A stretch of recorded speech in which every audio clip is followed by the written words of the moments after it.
The Toronto Humane Society is an amazing organization. A lot of the time when people think about the Toronto Humane Society, it's just they adopt animals, and that's wonderful. We have a robust adoption program.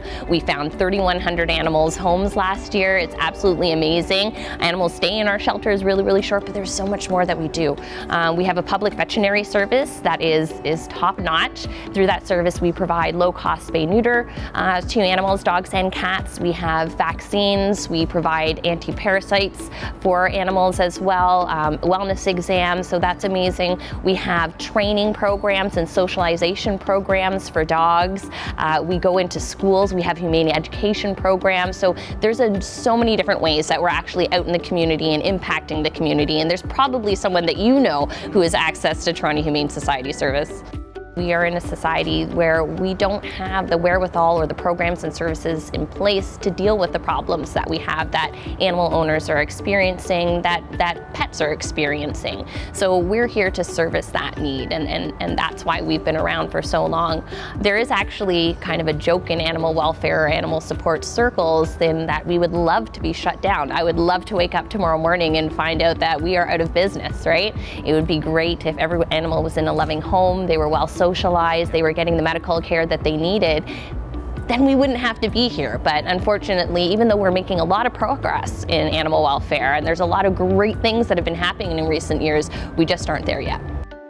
We're always striving to do more and to do better. What we were finding was a lot of people were coming in and they are having issues with their dogs and their cats' dental disease, and they had nowhere to turn for affordable dental care. So what we did was we went out and now we have affordable dental care as part of our services. We have an exemplary medical team that is really at the forefront of shelter medicine and making strides every single day, and just watching them, and we're doing so much research now on animal sheltering, and that's absolutely amazing. And the day-to-day workers, the animal care workers, it's just heart and soul that everybody has here. And of course our volunteers as well, who are not getting paid and who are doing this out of the goodness of their own hearts. It's the people that you're surrounded with. This is just an amazing place. We have an amazing and robust foster care program where hundreds and hundreds of animals go through every single year, but there are so many animals that need temporary care that don't necessarily need to come into the shelter to be rehomed. So we're working with Link Toronto now, and we are taking in animals from domestic abuse survivors, and we're providing them with temporary homes until that domestic abuse survivor can get back on their feet and bring the animal back into their home. We're really, really strong about supporting the human-animal bond, and we don't want animals in the shelter if they don't have to be. So anything that we can do to prevent that and keep those people together is something that we're working really hard towards. So microchips are incredibly important in terms of making sure that you are able to find your animal in the event of the unthinkable, them becoming lost or separated from you for some reason. It's a really small little chip. It's about the size of the grain of rice, and it's implanted right under the skin. The animal doesn't need to be under anesthetic for that to happen, although it can happen at the same time of a surgery if you're interested in that. Basically, that chip just has all your information on it, your name, your address, your phone number, and anybody who's kind of in animal welfare has a special device that can read that chip.